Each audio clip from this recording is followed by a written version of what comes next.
Was there anything special to pray for? Like I know we can't go into all kinds of detail, but so is a general prayer okay? Yeah, it is okay. Yeah. Okay, let's pray. Our Father in heaven, پدر آسمانی ما، we thank you that we can meet again to discuss teachings of your word. ممنونتیم که این فرصت مهیا شد که میتونیم در مورد کلام تو با همدیگه جلسه داشته باشیم و بحث کنیم. And we ask that you would bless us with understanding. پس خواهش میکنیم که ما رو مبارک کن با درک کردن این جلسه. Fill us with your Holy Spirit and enlighten our thinking, و ما رو با روح القدست پر کن و نور تو بر فکرهای ما بتابه. so that we can understand the role of husband and the role of wife better. که ما بتونیم امروز درک کنیم نقش همسر، زن و نقش شوهر رو بهتر. We thank you for the gift of marriage, ممنونتیم برای هدیه ازدواج. but we confess that it's not always easy to be a husband or a wife. و اعتراف میکنیم که آسون نیست نقش شوهر و زن رو بعضی وقتا انجام دادن. Each of us is a sinner, and we have to fight against those sinful desires every day. ما هممون انسان هستیم و ما هر روزه داریم می جنگیم با اون نفسهای انسانیمون. Help us in our struggles so that we can be the kind of husband and the kind of wife you want us to be. و کمکمون کن که بتونیم به عنوان زن مهربان، نمونه از زن نیکو و مرد نیکو باشیم و اینا رو یاد بگیریم. And may our marriages more and more reflect the marriage of Christ and his church. باشه که ازدواج‌های ما بیشتر بازتاب کننده ازدواج عیسی با کلیساش باشه. All this we ask in Jesus' name. Amen. همه اینها رو در نام عیسی طلبیدیم. آمین. Okay, great. So I wanted to speak today about, yes, the roles of husband and wife. امروز میخوام در مورد عنوان تعلیم من نقش یا وظایف زن و شوهر هستش. And I'd like to start in Ephesians 5. میخوام که با افسوسیان باب 5 شروع کنیم. And I hope that everyone's had a chance to read it. I'm just going to assume that everybody has. امیدوارم که فرصت این رو داشته باشید که متنایی که بهتون اعلام شد رو خونده باشید. So Paul says there, he gives a command first to the wives and then to the husbands, but I'm going to start with the husbands. میگه که پولس رسول توی رساله افسوسیان اومده اول با زنان شروع کرده که زنان چی کار کنن، بعد شوهران، ولی من امروز میخوام اول با شوهران شروع کنم. And the first thing he says, verse 25, is husbands are to love their wives as Christ loved the church. پس افسوسیان باب 5 آیه 25 میگه ای شوهران زنان خود را محبت کنید آنگونه که مسیح نیز کلیسا را محبت کرد.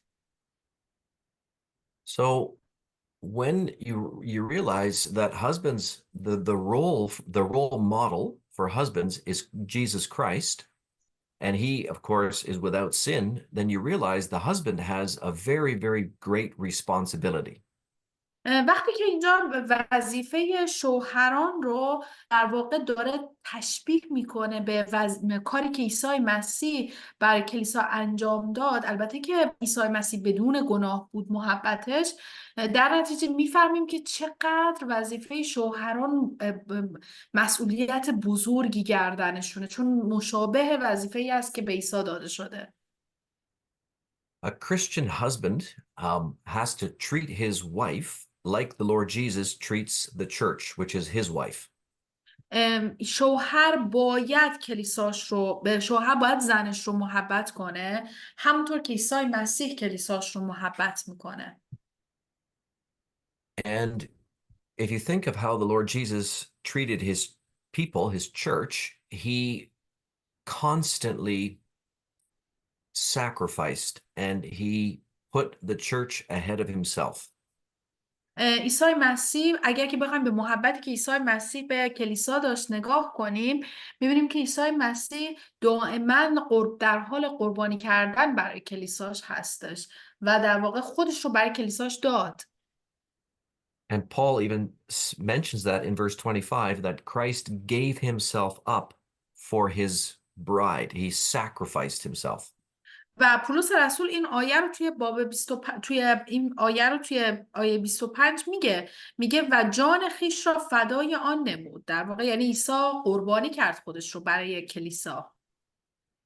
So a Christian marriage, it needs to start with this very basic concept that the husband, who is the leader, has to show leadership by sacrificially loving his wife. پس یک شوهر به عنوان رهبر خانواده باید این محبت همواره قربانی کننده برای زنش رو به زنش نشون بده. Now, I want to talk about the word love for a moment because sometimes that's not always understood so clearly.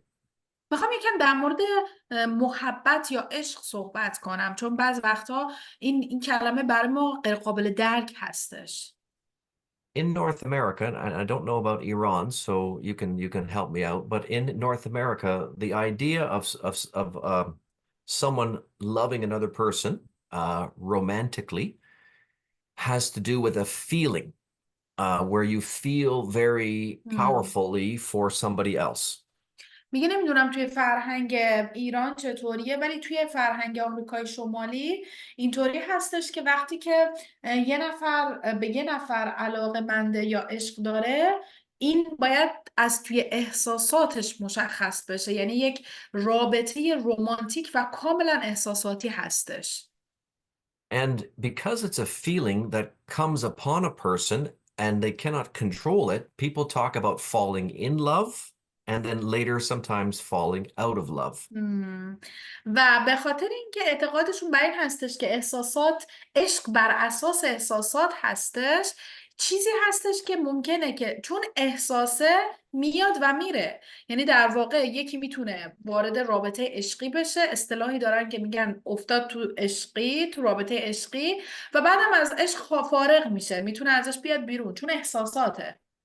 And Maral, is that the way people understand it in Iran, like this idea of a feeling? I think yes. Okay, let's It's talk a come little bit more from about that. feeling, yeah. So if love is a feeling, feelings come and feelings go, and we cannot control those feelings. Right.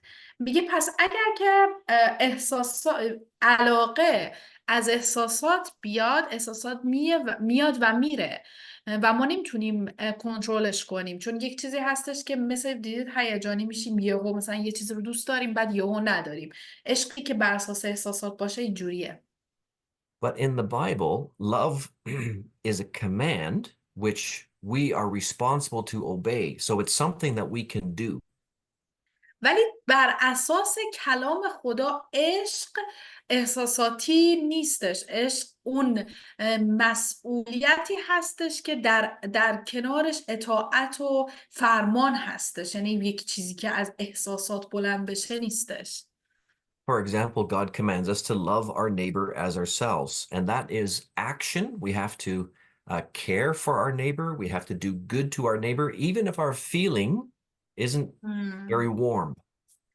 چقدر قشنگ گفت. میگه مثلا کلام خدا ما رو فرمان میده که همسایت رو محبت بکن. اگر این محبت از رو احساسات باشه خب خوشمون نمیاد محبتش کنیم، ولی محبت عمل میخواد، محبت اقدام میخواد. با اینکه شاید از همسایمون خوشمون نیاد، احساساتمون دوستش نداشته باشه، ولی عملیه که خدا فرمان داده و ما باید انجامش بدیم، پس احساسات نیست. And in the church, the Lord Jesus commands us in another passage to love one another in the church, brothers and sisters. And that is action, that is deeds. Whether or not we have the feeling, that's secondary. We have to have deeds that care for the other. و همینطور خداوند ما رو فرمان میده که خواهر برادر ایمانیت رو توی کلیسا محبت کن و با اینکه شاید احساساتی نسبت به طرف مقابل نداشته باشیم، ولی این محبت از مراقبت کردن از خواهر برادر روحانیت میاد و تو باید عمل کنی، اقدامی براش انجام بدی طبق فرمان خدا. این نوع محبت کتاب مقدسی هست. So we need to understand that in the Bible, love is a command, love is an action, love is a verb. پس اینو باید یاد بگیریم که توی کتاب مقدس عشق یا محبت یک عمل هست، یک فرمان هست و یک فعل هست. باید محبت کنیم. Now, of course, between a husband and a wife and brothers and sisters in Christ, the feeling of affection should be there. So don't get me wrong that we should not be cold-hearted toward each other, but the command to love, it's beyond the feeling. It comes first before the feelings. ولی اینجا حواستون باشه که یه وقت اشتباه نکنین که فکر کنیم محبت همون نباید احساسات داشته باشه، یعنی یه محبت های سردی داشته باشیم نسبت به هم دیگه. پشت این محبته که حالا اقدام بکنی برای هم، مراقبت کنیم از هم دیگه، یا زن و شوهر نسبت به هم دیگه، احساسات هم باید باشه. یعنی یک اقدامی که آمیخته با احساسات هستش، نه که سرد باشه. So a Christian husband should be always looking to put the needs of his wife first. What does she need to flourish as a Christian? یک شوهر مسیحی باید همیشه نیازهای زنش رو بر خودش ارجحیت بده که من چطور میتونم نیازهای زنم رو برطرف بکنم و این تقدم باید باشه که اون زن در اولویت باشه. Sometimes our culture and sometimes our very own sinful heart wants to say, what can my wife do for me? But the Bible says, you better ask, what can you do for your wife? پس بعض وقتها ذات گناه‌آلود ما یا فرهنگ هامون در واقع این انتظار رو داره که زنم برای من چیکار بکنه، ولی در واقع کلام خدا به ما میگه که تو برای زنت چیکار میکنی، تو اول باید نیازهای زنت رو برطرف بکنی. So if in a Christian marriage, the husband is acting like Christ in this way, and if he's loving and kind and considerate and willing to sacrifice, then the wife will will more easily respond with love and submission. پس اگر که مرد با محبتی که الان معنیشو فهمیدیم، با عشقی که کلام خدا میگه در واقع به فکر نیازهای همسرش باشه، در نتیجه حالا دیگه زنی که محبت بشه با او با اطاعت پاسخش میده. پس اول باید مرد این کارو بکنه که بعد زن هم پاسخش در واقع اونجوری باشه. We'll come back to the wife's role in just a moment, but I just want to say a bit more about the husband. He has to love his wife, and we've talked about that. One thing that Paul says here in verse 28 is he should love his wife as his own body. Remember from Genesis that the two are actually one flesh. So when you, as a husband, you have to always think, hey, my wife is actually one with me. I'm one with her. So the way I treat her is really the way I treat myself. و بعد توی آیه 28 افسوسیان باب 5 میگه شوهران باید همسران خود را همچون بدن خیش محبت کنند. اگر برگردیم به پیدایش، یادتون هست که خداوند زن و مرد رو که آفرید گفت از این به بعد اینا یک تن میشن. پس باید مرد این دیدگاه رو داشته باشه که وقتی که من همسرم رو محبت میکنم، انگار دارم به خودم محبت میکنم، چون زن و مرد دیگه یکی شدن. پس مرد باید زنش رو جوری محبت کنه که بدن خودش رو محبت میکنه. And can we read, Maral, from 1 Peter 3, verse 7? اول پتروس باب 3 آیه 7 کلام خدا اینطور میگه: به همین سان شما نیز ای شوهران در زندگی با همسرانتان با ملاحظه باشید و با آنان چون جنس ظریفتر با احترام رفتار کنید، چرا که همپای شما وارث هدیه فیض‌آمیز حیاتند تا دعاهایتان بازداشته نشود. So he gives a command to the husbands that the husbands have to live with their wives in English it says in an understanding way, which مهم. means that he has to learn, he has to come to understand how his wife, yeah, how his wife thinks and feels. Yeah. میگه که توی انگلیسی در واقع این کلمه با ملاحظه در واقع اینجوری هستش که قابل درک با همسراتون رفتار کنید، یعنی درکشون کنید. هر چیزی که هستن شوهر باید همسرش رو درک کنه. So a husband has to be a learner. He has to be a lover of his wife. He has to be a learner about his wife. و شوهر باید محبت کننده به همسر و همینطور یادگیرنده باشه از همسرش. Now, again, I don't know how it is in Iran, but in North America, women are quite different from men, and men are quite different from women. Is that the same in Iran? Yeah, it is. I kind of thought so. Human nature, right? So, you know, the way a man thinks and feels and looks at the world is different than a woman, and the man has to learn how his wife thinks and feels and looks at the world. و گفت نمیدونم توی کشور شماها چطور هستش که آیا اینجوری هستش که مثلا به زن، به فکر زن اینا خیلی اهمیت نمیدن. گفتم آره دقیقا همینطوری هست. گفت ولی توی کتاب مقدس و توی فرهنگ ما مرد باید یاد بگیره که چطور میتونه زنش رو، فکرش رو، اقداماتش رو، اینجور چیزاش رو میتونه کمکش کنه، درک کنه. این باید مرد یاد بگیره. So to give an example, a husband and wife, when they first get married, they might spend a lot of evenings together in the house, you know, doing whatever they might do, maybe watching TV or other activities. They're just kind of around all the time together. و زن و شوهر باید بعد از ظهر واقعا با هم دیگه خیلی وقت داشته باشن. حالا هر کاری که میخوان بکنن، تلویزیون نگاه کنن، نمیدونم یه کار دیگه ای مثلا انجام بدن، ولی زن و شوهر باید با هم دیگه بعد از ظهر وقت داشته باشن واقعا. And you know, after a number of weeks or so, the wife might say to the husband, I wish we could spend more time together. And the husband is confused because they've been spending a lot of time together. بعد مثلا ممکنه که زن و شوهر هر وقتی که مثلا یه هفته با هم دیگه خیلی وقت داشته باشن، مثلا زنه بگه که من میخوام بیشتر با هم دیگه وقت داشته باشیم، شوهر بگه ما که با هم خیلی وقت داشتیم. سورپرایز بشه.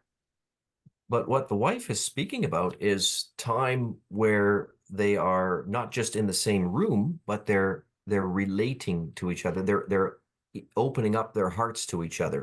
And that takes, let's say, dedicated effort. ولی منظور زن این نیست که مثلا ما با هم دیگه وقت داشته باشیم، مثلا تو اتاق با هم باشیم یا اونجایی که نشستیم. زن شاید منظورش این باشه که بیا قلبامو برای هم دیگه باز کنیم، بیا اون چیزی که تو دلمون میگذره تایم اینجوری با هم دیگه داشته باشیم، قلبامو با هم دیگه تقسیم کنیم. منظورش این نیست که فقط تلویزیون ببینیم یا مثلا بشینیم یه کاری انجام بدیم، وقت قلبی با هم داشته باشیم. When I first got married, I had to learn this. I had to learn that my wife needed more than just my presence. She needed to have a heart-to-heart talk on a regular basis. من اوایلا که ازدواج کرده بودم، یعنی اینا رو داره میگه که یاد بگیریم مردا که اینجوری باشیم، زنامون رو یاد بگیریم، بفهمیمشون. میگه من اولا که ازدواج کرده بودم داشتم هی یاد میگرفتم که زن من نیاز داره که با قلب من ارتباط برقرار کنه، قلبمون رو با هم دیگه یکی کنیم. Okay, so the role of the Christian husband is to act like Christ, to really love his wife, to understand his wife, and to do what he can to build her up so that she can flourish as a Christian. پس وظیفه مرد در کلام خدا این هستش که زنش رو همونطور که عیسی کلیسا رو محبت میکنه محبت کنه، زنش رو درک کنه، یاد بگیره که چطور باید با زنش رفتار کنه و بفهمه در واقع منظورش زوایای پنهان زن رو پیدا کنه و کمک کنه که زنش رو بسازه و این زن وقتی ساخته شد جلال خدا رو نمایان میکنه. Now let's talk about the role of the wife. Her calling is to submit to her husband. حالا بریم سراغ نقش زن. زن چه نقشی داره؟ چیزی که در مورد زن گفته میشه اینه که زن باید مطیع شوهرش باشه. And the model for the wife is the church. As the church submits to Christ, so the wife must submit to her husband. پس همونطور که شوهر باید همسرش رو مثل عیسی که کلیسا رو محبت میکنه محبت کنه، زن هم باید همسرش رو همونطور که کلیسا از عیسی اطاعت میکنه اطاعت کنه. Now, of course, the church is not a perfect example, like Christ is the perfect example, but in the Bible, we know what the church is supposed to do, and the church is supposed to follow Christ. البته که کلیسای کاملی نداریم که ما بگیم که این کلیسا باید رفتار بکنه اطاعت بکنه، چون کلیسا گناهکاره، عیسی نمونه کامل هستش. ولی چیزی که ما در کلام خدا داریم این که کلیسای سالم چطور هست رو ما میدونیم. پس در نتیجه زن هم باید مطیع در واقع همسرش باشه. So the Bible is very clear that the husband has the authority in the marriage, but just like Christ, it's not an authority to oppress, but it's an authority to bless. و همینطور از کلام خدا یاد میگیریم که مرد بر زنش اقتدار داره. این اقتدار هستش که خدا به مرد بخشیده، ولی حواستون باشه که این اقتدار به این معنی نیست که همسرش رو تحت فشار قرار بده، بلکه این اقتدار به به مرد داده شده که زنش رو برکت بده، زنش رو مبارک کنه، نه اینکه منظورش اینه که امر و نهیش کنه. So, yes, when a Christian wife has a husband that's like Christ, it makes submitting easier because that is also not something that comes naturally to our hearts. پس وقتی که به خاطر همین فکر کنم اول با نقش شوهر شروع کرد.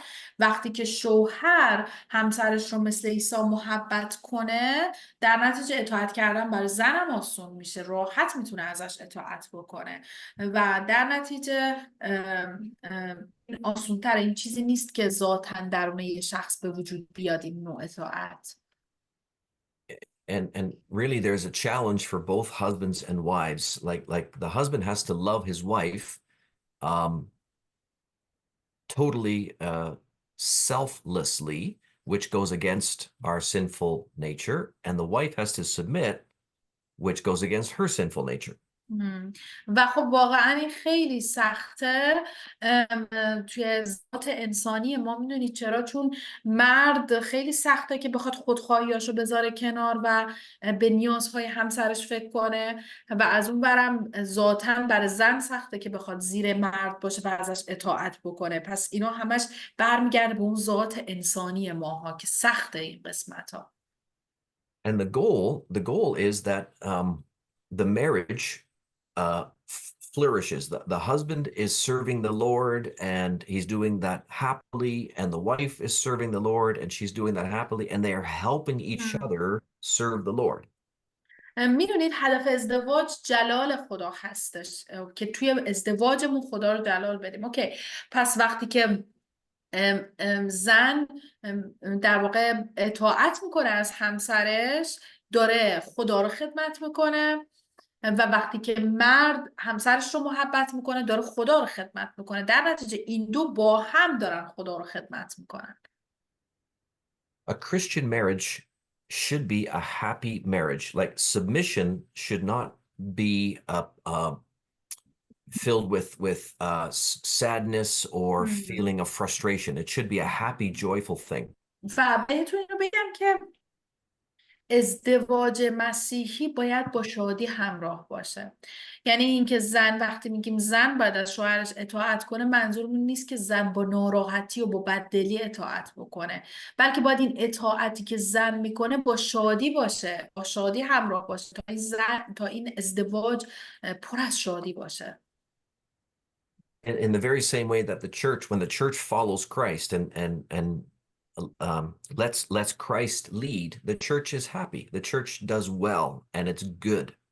و مثالی که بخوایم براش بزنیم اینه که توی کلیسایی که مسیح هدایتش میکنه، توی کلیسای سالمی که زیر اصول در واقع مسیح قرار داره، این کلیسا شاده، این کلیسا در واقع پر از قوت، میبینن مردم اینو. توی ازدواج هم همینطوره، ازدواجی که مرد کلیساش رو درست، زنش رو درست محبت بکنه، ازدواج شاده، ازدواج خوشحاله. But I want to recognize that because of sin, many times our marriages are not the way they should be. And sometimes you have a husband who's not acting like Christ, and sometimes you have a wife who's not acting like the church. ولی به خاطر گناه که در واقع دنیا رو پوشونده، خیلی وقتها همسر، شوهر شاید واقعا مثل مسیح زن رو محبت نکنه، و خیلی وقتها زن هم شوهرش رو مثل مسیح اطاعت نکنه. پس به خاطر ذات گناه آلود هستش. And those are very difficult situations, and I don't want to minimize those difficulties. So what I'm describing here is what the Bible describes as the normal pattern, what the Lord wants for our marriages. و هدف من این نیست که این چیزای ایدئالی که دارم بهتون میگم بخوام این سختی های ازدواج رو کوچیکش کنم، مثلا مرد بده یا زن بده، واقعا خیلی سخته اینجور چیزها. ولی هدف من اینه که ازدواج نرمال مسیحی رو برای شما باز کنم، که ازدواج نرمال مسیحی چی هستش و به چه صورت هستش. A nice image for how a husband and wife live together is an image of a bicycle. And I don't know if you have it in Iran, but a bicycle that has two seats. So you have two seats and two people pedaling. مثال که میخوام براتون بزنم از این دوچرخه های دو نفره هست که دوتا صندلی داره، دوتا پا داره، زده میشه. So marriage is like a two-seater bicycle where the husband is the one in the front and he's driving, but you're both going together. You're both pedaling the same direction and you're working together toward the same goal. و ازدواج مسیحی در واقع شبیه این دوچرخه دو صندلی است که درسته که مرد میشینه جلو و داره این دوچرخه رو میرونه، ولی دوتامون داری، دوتا یه زن و شوهر دارن توی یه هدف میرن، دوتاشون دارن توی یه جهت میرن، اون نمیتونه از اون وری بره، اون از این ور بره، دوتاشون با هم دارن میرن. And of course, the husband, remembering Genesis chapter 2, that the wife is given to him as a precious gift, the husband will want to always be speaking with his wife about the best way to go forward. و همطور که توی پیدایش دیدیم که توی باب 2 که خداوند یاوری برای مرد آفرید، در واقع مشورت دهنده، کسی که کمک به حال مرد باشه، در واقع اینا زن و شوهر همواره باید با همدیگه صحبت کنن در مورد اینکه مثلا با این مشکل چجوری رو در رو بشیم، چجوری از پسش بر بیایم. هدف یکیه، با هم دارن توی یک مسیر میرن. So many times a Christian husband and a Christian wife will speak together, excuse me, and make decisions together, and they're in good harmony going forward. و زن و شوهر مسیحی در واقع باید دائما با هم دیگه صحبت کنن در مورد مسائل، مشکلات، چالش ها، هر چیزی که به وجود میاد با هم دیگه صحبت کنن و توی یک هارمونی، توی یک همریتمی با هم دیگه برن جلو. But just like the two-seater bicycle, only one person can steer. At the end of the day, you need somebody in the front that's steering. If you have two people trying to steer, you're going to be in the ditch. So you need one person steering, and that person is the husband. و دقیقا مثل همون دوچرخه که بهتون گفتم که دو صندلیایی که آقای میرونه، در واقع زندگی زناشویی هم همینطور هستش. تو یه مسیر دارن میرن و درسته که آقای میرونه ولی با همدیگه هم مسیرن، با همدیگه دارن میرن. یعنی منظورش اینه که با همدیگه بشینید در مورد مسائل و مشکلاتتون با هم تصمیم بگیرید، با هم اقدام کنید. I'd like to talk about Proverbs 31 for a little while, where the the role of the wife is explained a bit more. میخوام دقایقی در مورد امثال سلیمان باب 31 صحبت کنم. نقش زن و شوهر تو این آیات در موردش صحبت کرده. And again, hopefully everyone's had a chance to read that. You know, there's a description here of what's called the excellent or the noble wife. So she's kind of the ideal wife, and in Ephesians 5, you have the ideal husband, the husband who loves like Christ, and this is the wife that is living and flourishing in her house. و امیدوارم که فرصت این رو داشته بودید که امثال سلیمان باب 31 رو بخونید. داره در مورد همسر یا زن شایسته صحبت میکنه. افسوسیان رو که خوندیم نقش زن و مرد رو گفت، ولی توی این امثال این قسمتی که گفتیم به طور خاص نقش همسر شایسته رو میگه که چطور یه همسر شایسته میتونه باعث درخشش و در واقع جلال این ازدواج و خداوند و خانوادهش بشه. So she also, the woman, the wife in Proverbs 31 shows what submission looks like, even though the word's not used there, but she clearly is a godly wife who submits to her husband, but she's very joyful and she's just flourishing in her home. و توی این قسمتی که داره در مورد همسر شایسته صحبت میکنه واضحا از کلمه این که همسر از شوهرش اطاعت میکنه صحبت نمیکنه، ولی این آیات داره نشون میده که یک زن شایسته زنی هستش که از همسرش اطاعت میکنه و بعد داره میگه که این زن با شادی از همسرش اطاعت میکنه، شادی تو اون خونه و خانواده هست و این نمایانه، این آشکاره.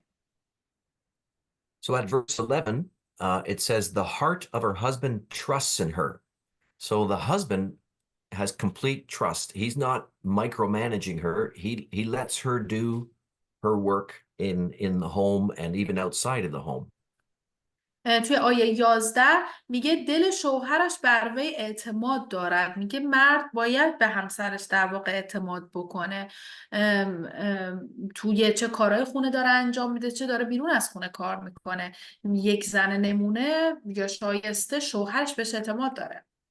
And in verse 12, it says, she does him, that's her husband, she does him good and not harm all the days of her life. And that's an echo of Genesis 2, where she is created as the helper for her husband. So here she's really oriented, she's focused on helping her husband, and as the rest of the chapter shows, helping her family. توی آیه 12 میگه در همه روزهای زندگی خیش به شوهرش نیکی خواهد کرد نه بدی. میگه یک زن مسیحی همطور که در واقع توی پیدایش باب 2 خوندیم این هستش که اسمش یاور نامیده شده. زنی هستش که کمک میکنه و نه تنها به شوهرش بلکه خانوادهش رو نیکی میکنه و این نمونه یک زن شایسته هست. But she's very free in how she runs the home. She's all the description here shows that she makes a lot of decisions and her husband is trusting her. And she even considers a field, verse 16, and buys the field. She deals with merchants. She's a businesswoman on top of being caring for her home. So she's very active and she's very able to carry responsibility. و بعد این قسمت ها نشون میده که این زنه خیلی خوشحال و شاده و نه فقط این خانم فقط تو خونه کار میکنه، بلکه داره میگه تو آیه 16 و 17 میگه مزرعه‌ای در نظر میگیرد و آن را میخرد، از دسترنج خیش تاکستانی غرس میکند، با عزم راسخ به کارش مشغول میشه و به نیروی بازوانش به کار میگیره. میگه زن کار میکنه، داره در مورد کار کردن زن میگه که زن میتونه کار کنه با شادی و شوهرش تو اون کاری که داره میکنه بهش اعتماد میکنه، میدونه که داره کار درست انجام میده. زن میتونه تصمیم بگیره، میتونه مثل یه مرد کار کنه. She's not living in fear of her husband. She's not cowering in a corner. She's very open. She's very free, and she has a lot of dignity.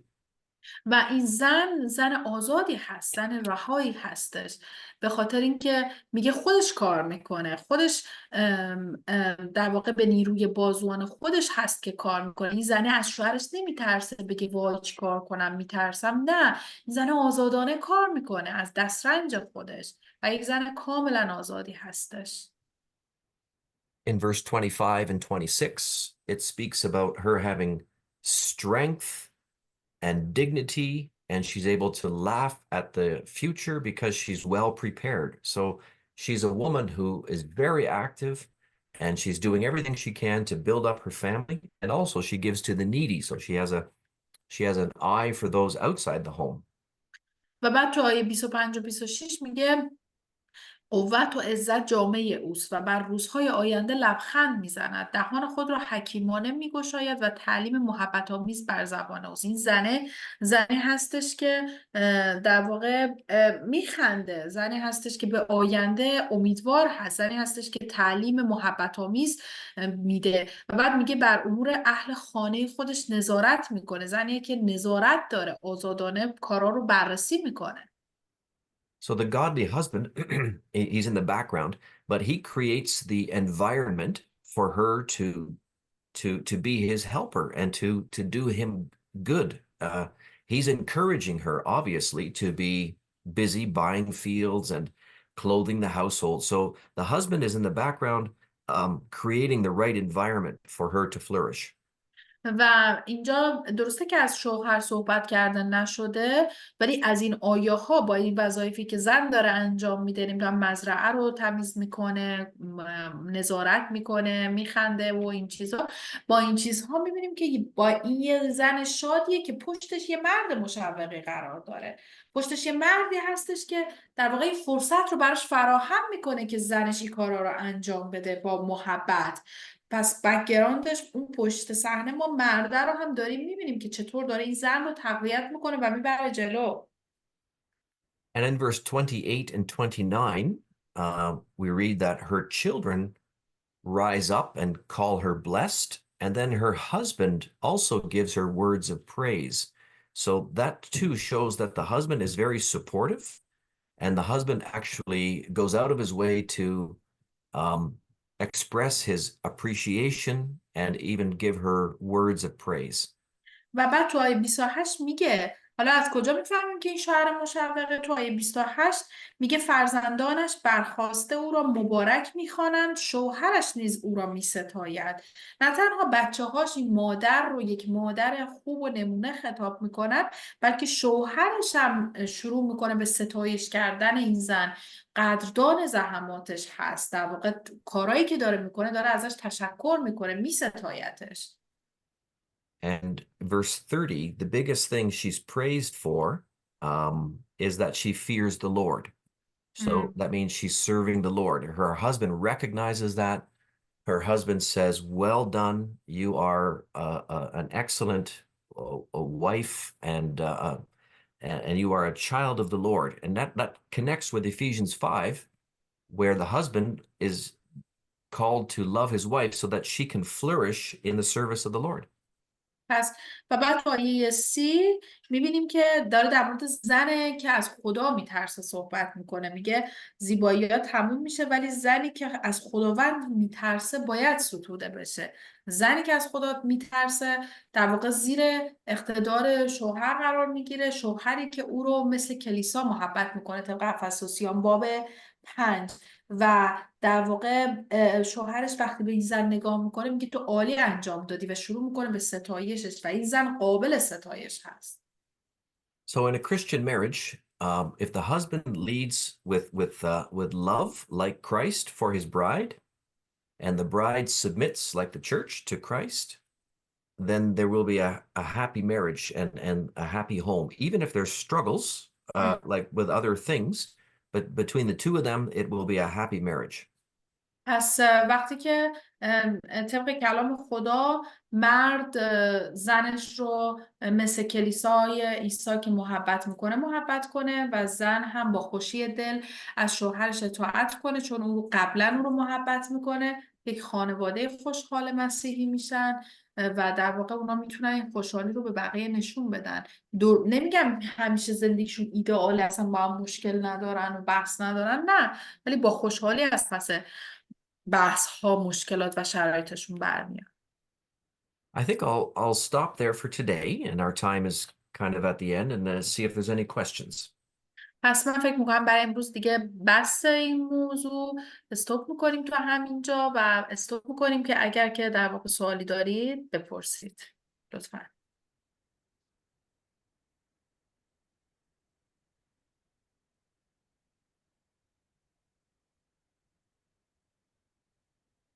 سوال باید بنویسن یا بگن؟ یکی از عزیزان برای من پیام داده که شوهرش بی ایمان هست ولی متاسفانه اجازه نمیده هیچ کاری انجام بده، یعنی حق هیچ کاری رو بهش نمیده و اگر که میگه مثلا میخوام این کار رو انجام بدم، میگه میخوای انجام بدی بده ولی من تو رو طلاق میدم. یعنی هر طوری میشه میاد یه تهدیدی میکنه، میگه اون کاری که من بهت میگم باید انجام بدی و خیلی هم داره روی قضیه دعا میکنه، میگه من باید چیکار بکنم. Somebody texted her that ask her husband always try to keep her in his control, and he's not a believer, and everything that she wants to do, her husband rejects her and say you cannot do that, or if you want to do that, I will divorce you. So she said, what should I do? I don't have any right in my house, you know. Yes. So yes, this is very difficult, and I have all, only my heart goes out to this sister. From 1 Peter 3, I think we have the instruction that we should pray. Yeah. For our, she should pray for her husband, and by her actions, try to, by her actions as a godly wife, submitting, and with prayer, try that the Holy Spirit would win him over, would open his eyes.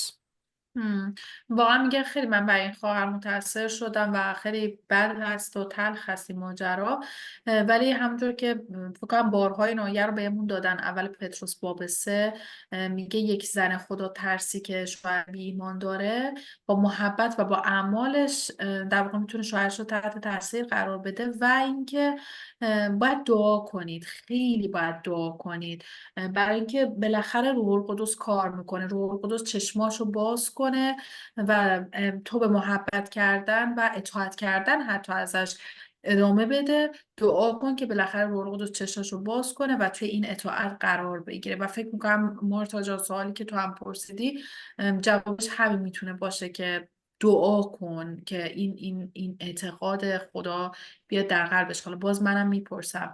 Somebody else asked my husband not believe to God at all. He's not believed any God. So I think it's another solution for her. Just she can pray and ask Holy Spirit work on him and do actions. Maybe it's good too to read, if you could read from 1 Peter 3, verses 1 and 2, that might encourage the believing sisters that have husbands that don't believe. Yeah. I'm just going to get some water. You go ahead and do your thing. That's okay.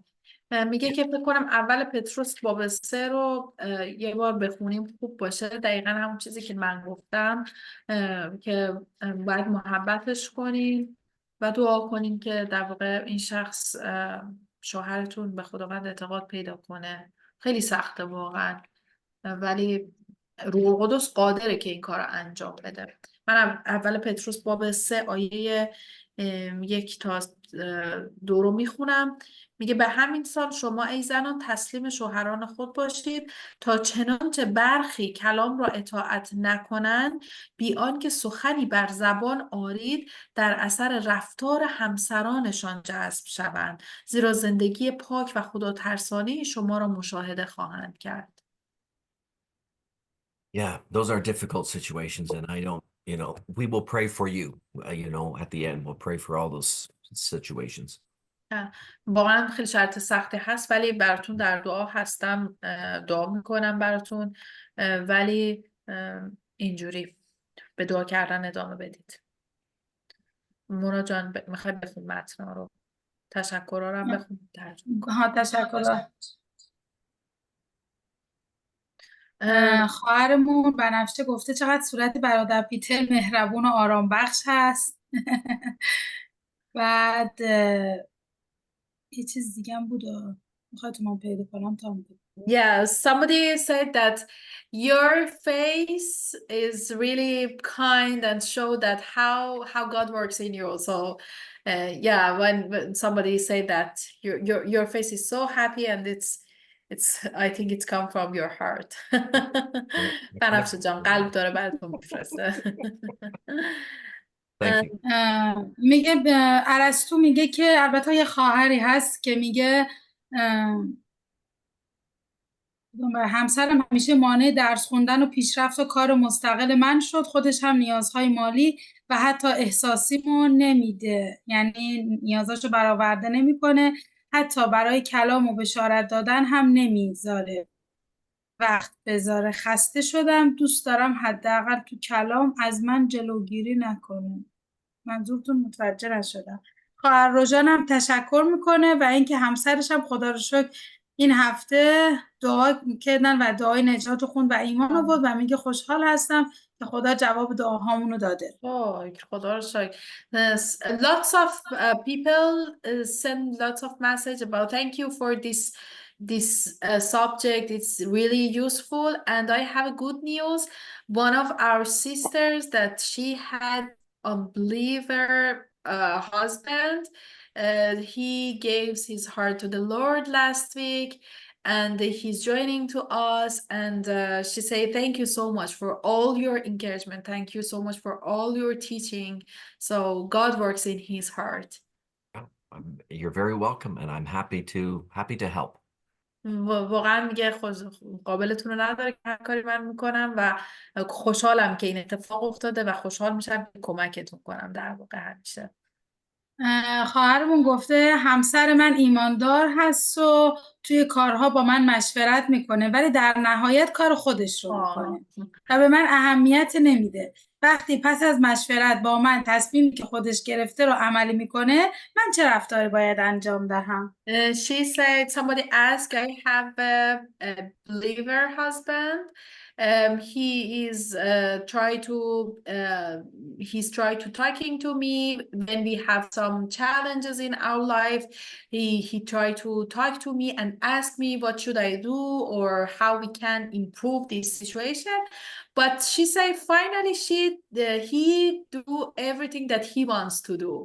So, he talked to me, but it's not work. He do anything that he wants to do. What should I do with that? Yeah. Well, without knowing all the details, I think number one, pray for your husband and pray for yourself. Because maybe your desires aren't always the right desires either. I can't judge in the situation, but you should pray for your husband and for yourself. Maybe start with that. میگه که من فکر میکنم که باید دعا کنی شما، هم برای خودت، اول برای شوهرت دعا کن و بعدم برای خودت دعا بکن. میگه من نمیتونم قضاوت کنم اون مشورت ها و صحبت هایی که با هم دیگه میکنین کی به نظرش بهتره، کی درست تره، ولی شاید یه جاهای واقعا نظر اون چیزی که اون فکر میکنه شاید درست تر باشه. من نمیتونم اینجا قضاوت کنم، ولی دعا کن که اگر که در واقع روح القدس این وضعیت رو تغییر بده، اگر حق با تو هست و در واقع نظرات تو بهتره. The other thing about submission and following your husband, maybe I can demonstrate by another example. We all of us, male and female, have people in authority that we have to follow. یه مثال دیگه میخوام برات بزنم که اینو بهتر درکش کنیم. همه ما به عنوان زن و مرد افرادی رو داریم که ما زیر اقتدارشون قرار میگیریم و باید ازشون اطاعت کنیم. So if the government makes a law, we all have to submit, right? مثلا وقتی که دولت به ما یک قانونی میده ما باید ازش اطاعت بکنیم. And maybe a little closer to home, like I'm a pastor, but I serve in a church where there's a body of elders, and they're the authority in the church. مثلا یکم نزدیکتر بخوام بگم، من کشیش هستم تو کلیسامون ولی من زیر اقتدار مشایخ کلیسا، زیر اقتدارشون قرار میگیرم. So in our case, the pastor does not run the church. He does not govern the church. It's the whole body together. مثلا تو کلیسای ما اینجوریه که کشیش کلیسا به تنهایی کلیسا رو هدایت نمیکنه. یعنی همه بیان زیر اقتدار من و فقط به حرف من گوش بدن، نه. ما یک جمعی از مشایخ داریم که همه با هم تصمیم میگیریم، پس منم زیر اقتدار میرم. So sometimes it happens that the body of elders makes a decision that I think is not the best decision in the circumstance. مثلا توی کلیسای ما یه وقتایی مشایخ‌ها یک نظری رو میدن که من مخالفم، فکر میکنم اون تصمیم درستی نیست، تصمیم من درست‌تر هست. And what I need to do is I need to submit to that decision unless I can say, wait a second, that decision is against the Bible. Then I have to do what the Bible says. پس اونجایی که نظر من با نظر مشایخ فرق میکنه من باید اطاعت بکنم، مگر اینکه اون نظر مخالف کلام خدا باشه و من از زیر اون اقتدار بیام بیرون. So when a husband and wife speak together and we hope that the godly husband will take very seriously what his wife says and hear her advice and hear her concerns, and then maybe they cannot arrive at a decision together. Maybe they just can't see eye to eye. And then at the end, the husband has to make the decision. Then the wife needs to respect that and follow that. پس توی رابطه زن شوهری هم دقیقا همینطوری هست. ممکنه که در مورد مسائل مشکلاتتون با هم که صحبت میکنید، وقت میذارید، شما نظر خودتون رو میگید، ایشون نظر خودشون رو میگه، ولی در نهایت اون تصمیمی که خودش قراره بگیره، اون تصمیمی که باید بگیره رو بگیره. حالا اگه اون تصمیم درسته تو باید به تصمیمش احترام بذاری و در اینجوری باشه، اگر که نه که خب باید براش دعا کنی و که این درست بشه این قسمت. As long as the husband is not asking the wife to sin, then the wife should agree. The wife should go along. In the same way that as long as the elders are not asking me to sin, I should go along. تا اونجایی که شوهرت تو رو به گناه نمیکشونه، تو در واقع باید ازش اطاعت کنی. ولی یه جایی مثلا شاید یه راهکاری که میده یا اون بحثه تو رو به گناه بکشونه. همونجوری که من توی کلیسا شیخا اگر نظرشون با نظر من فرق بکنه، اگه منو به گناه بکشونن من باید مخالفت کنم، ولی تا جایی که منو به گناه نکشونن من باید بهشون احترام بذارم. And inside of that whole process, we have to remember it is the Lord God who set things up this way. He made the authority. He calls us to submit to that authority. So when a wife or a pastor toward the elders, when we have to submit and we don't like it, at that moment we have to say, wait, I'm going to trust the Lord, that he's working through this process. This is the way he wants me to go. خیلی قشنگ گفت. و یادتون باشه که خداوند اقتدارها رو سر ما قرار میده، یه کسایی رو انتخاب میکنه که روی ما اقتدار داشته باشن.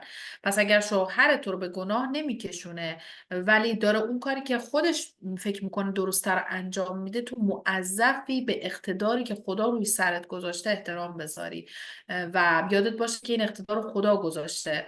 منم وقتی که توی کلیسا یا یه چیزی پیش میاد که که من مخالفم ولی منو به گناه نمیکشونه یا اونا رو به گناه نمیکشونه، به یاد میارم که این اقتدار رو خدا رو سر من گذاشته. پس من به اقتداری که خدا رو سرم گذاشته اعتماد میکنم، اطاعت میکنم، با دل خوشم حتی، نه با دل بد.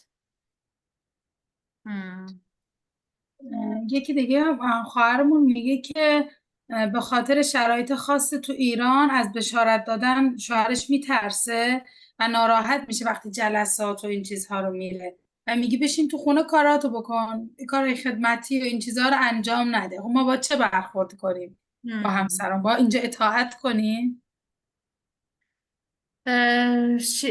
Somebody asked about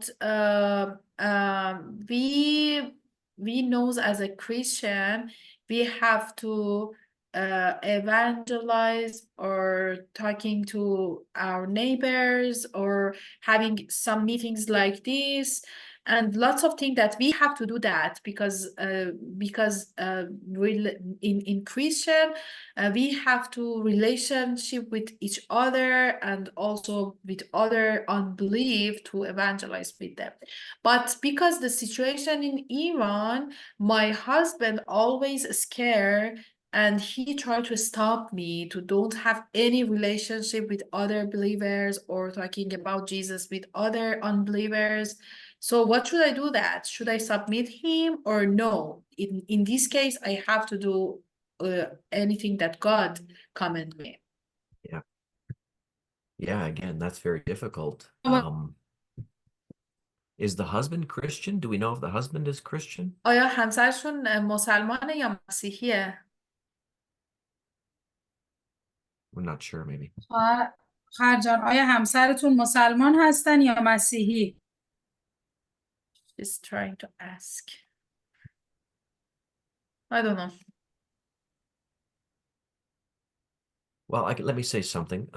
So if the husband is Christian, but he's very afraid, then I think the thing to do as a wife is to speak privately with the husband and pray together with the husband for courage and strength, so that you can do reach out to your Christian brothers and sisters and more freely speak about the Lord, because it does take the courage of the Holy Spirit. خیلی قشنگه. میگه اگه شوهرت مسیحیه و میترسه ایماندار هست. Okay. Yes, he's a believer. اگه شوهرت مسیحی ایمانداره میترسه، خب سخته، حقم داره، شرایط بده، ولی میدونیم که ما خونده شدیم که کار خدا رو انجام بدیم آشکارا. پس با شوهرت با همدیگه دعا کنید که روح القدس تشویقتون کنه، که با تشویق روح القدس، در واقع منظورش اینه که روح القدس بهتون شجاعت بده و بفرستتون بر کار خدمت، بشارت، جلسه ها. با همدیگه دعا کنید که روح القدس تشویقتون کنه و ترسا رو برداره. Yeah, recognizing that it's fear, and I would say that the Christian wife should have patience and pray for her husband and try to gently work together rather than I'm just going to go and do what Christians should do, because you want to bring your husband along and you want to work together as much as you can.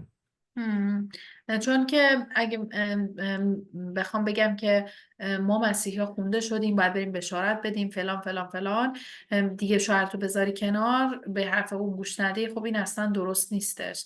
بلکه با هم دیگه باید دعا کنید و خودت به تنهایی برای همسرت دعا کن که و باید صبور باشی.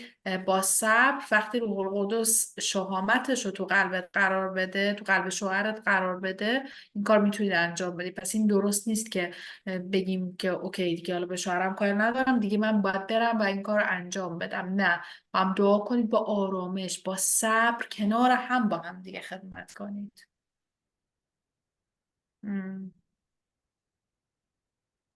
خیلی بچه ها تشکر کردن از کشیش پیتر و میگن چقدر امشب ما یاد گرفتیم و خیلی انگار خداوند ما رو تکون داد، به خودمون آورد و واقعا خیلی عالیه. از تو هم خیلی تشکر کردن و میخوان که برای رابطه های زناشوییشون، برای همسراشون که ایمان ندارن یا که اگه ایمان دارن اون شجاعت و اون ایمان بیاد درونشون.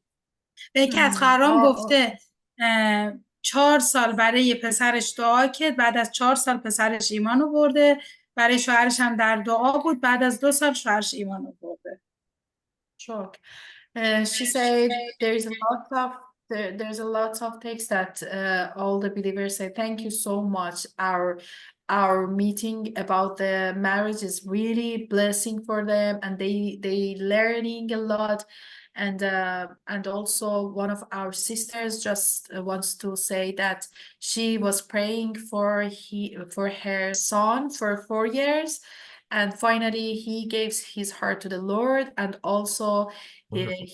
he's keeping praying for her husband, and she said I believe he will give his heart to the Lord. And yes, most of them say that please pray for our marriage, and also please pray for that God gave our husbands peace and trust to the Lord for serving together through the Iranian people. So, and most of them say thank you so much. Your topic is really wonderful and it's really useful. Good. Thank you. Merci. خدا رو شکر. مرسی واقعا از شماها. No, I think there is no other question. Okay. So I thought we would do one more topic on more about parenting next time. Would that be okay? Like, would that be desirable? میگه که من فکر میکنم از جلسه های بعدی یکم در مورد پدر و مادر به عنوان نقش پدر و مادر بخوایم ادامه بدیم و صحبت کنیم. مشتاق هستین در مورد این؟ من گفتم آره اتفاقا خیلی خوبه. Okay. Okay. Very good. Well, then we'll close in prayer and remember some of those situations we talked about already. پس با دعا تموم میکنیم و به یاد میاریم همه این چیزا رو. Lord God in heaven, پدر آسمانی ما، we thank you for hearing our prayers and for knowing our circumstances. مرسی که تو دعاهای ما رو میشنوی و تو شرایط ما رو میدونی. We pray for those sisters who have husbands who are not believers, that you would give them strength and courage. دعا میکنم برای اون دسته از خواهرایی که بین ما هستن و شوهرای بی‌ایمان دارن. دعا میکنیم که به این خواهران قوت و اطمینان ببخشی. Fill them with your Holy Spirit so that they can be godly wives, even when their husbands are not being godly toward them. دعا میکنم که با روح القدس اونها رو پر کنی که به عنوان یک زن خدا ترس با شوهرای بی ایماناشون محبت و مدارا کنن. And we pray for those unbelieving husbands that you would work in their hearts to convert them to Jesus Christ.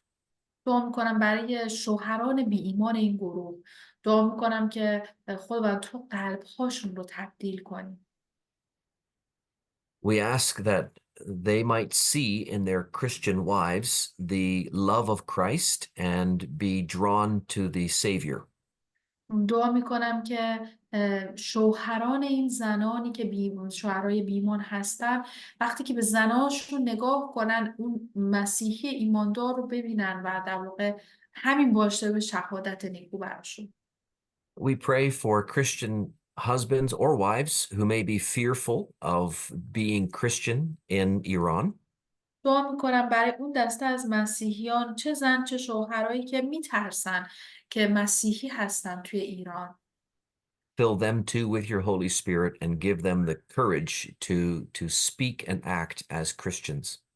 دعا میکنم که اونها رو هم با روح القدس پر کنی و اجازه بدی که در واقع اعمالشون و رفتارشون واقعا مسیحی باشه و بدون ترس تو رو جلال بدن.